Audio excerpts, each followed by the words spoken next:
Comment ça va? Je suis prêtre polonais et je voudrais donner à vous une occasion pour préparer homélie du dimanche 26 juin 2022.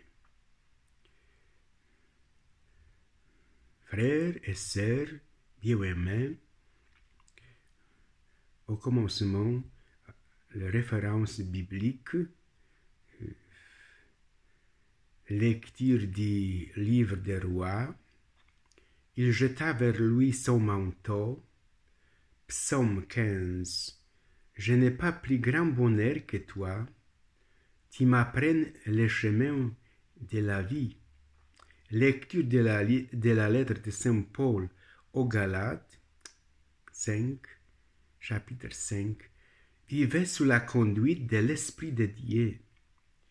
Évangile de Jésus-Christ selon Saint Luc, chapitre 9. Celui qui regarde en arrière n'est pas fait pour le royaume de Dieu. Le Seigneur est exigeant. Le Seigneur est déroutant. Il nous entraîne hors de l'ordinaire du temps quotidien. Dimanche dernier, il nous avait dit « Celui qui veut garder sa vie la perdra ». Aujourd'hui, il demande tout. Ne regarde pas en arrière. Tout de même, sa demande paraît inhumaine, car il est tout naturel et dans la droite ligne de ce que l'on doit donner à sa famille quand on la quitte. Embrasser son père et sa mère. Quoi de plus naturel et de plus significatif de la reconnaissance du lien qui nous attache à eux que de donner à son père les derniers gestes d'amour au moment où la mort nous l'enlève. Car c'est un geste d'amitié et d'amour que de dire un dernier au revoir à tous ceux avec qui nous avons partagé tant d'amitié et tant d'amour. Te suivre où tu iras. Les suivre sur un chemin qui nous conduit au plus total renoncement, pas même une pierre pour reposer sa tête. Mais il sait, le Seigneur sait, aussi notre manière de partager notre donation.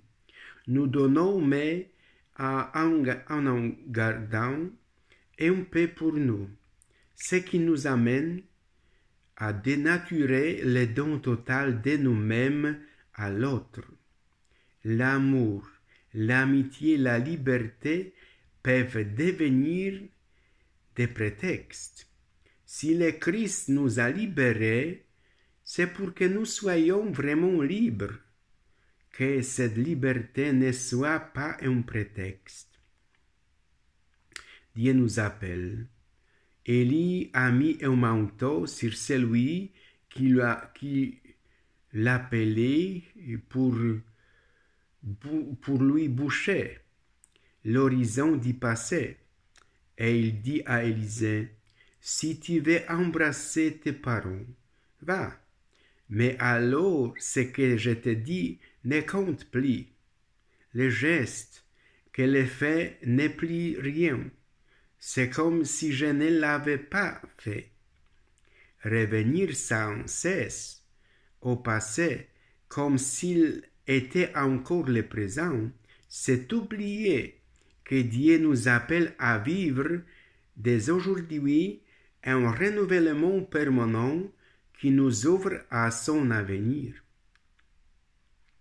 Dieu nous déroute toujours, peut-être parce que nous ne sommes pas sur sa route et que notre regard se retourne sur d'autres horizons que les siens.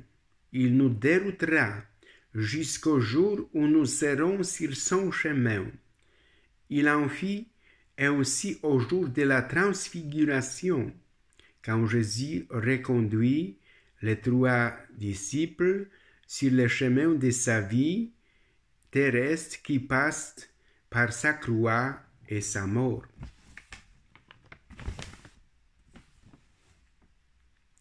Quand Jésus monte à Jérusalem et annonce à ses disciples quelle sera sa passion et sa résurrection, Pierre veut l'arrêter et lui faire rebrousser chemin.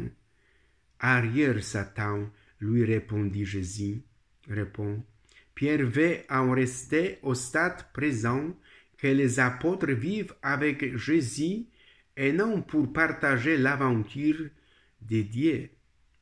Quand les disciples d'Emmaüs quittent Jérusalem pour revenir à leur passé, puisque l'espérance de l'avenir ne se réalise pas comme ils l'avaient imaginé, le Christ se met à côté de leur déception, prend le pas avec eux, et petit à petit leur découvre ce qu'est son cheminement vers le Père, par sa parole et son geste eucharistique de la fraction du pain.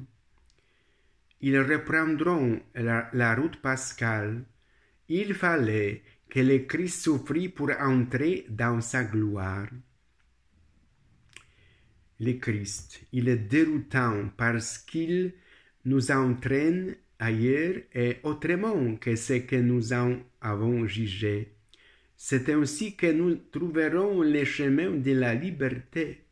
C'est ainsi dans tout amour humain, dans l'amour que changent les deux époux et les parents vis-à-vis de leurs enfants. La paix que l'on y goûte, la joie que l'on y ressent, jaillissent toujours d'un don de soi, que l'on fait sans réserve pour l'autre. C'est encore plus vrai dans l'amour avec Dieu. Il y a plus qu'un regard partagé, qu'une volonté qui se livre. Il y a une communion qui nous conduit à l'intime de Dieu, le royaume de Dieu. Vivez-vous la conduite de l'Esprit, lettre aux Galates. Je n'ai pas de plus grand bonheur que toi. Psaume de ce dimanche.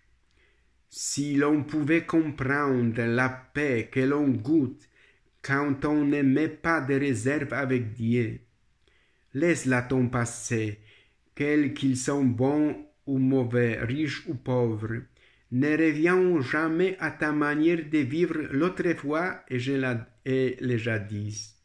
Le Christ nous appelle toujours à l'avenir. Loué soit Jésus-Christ.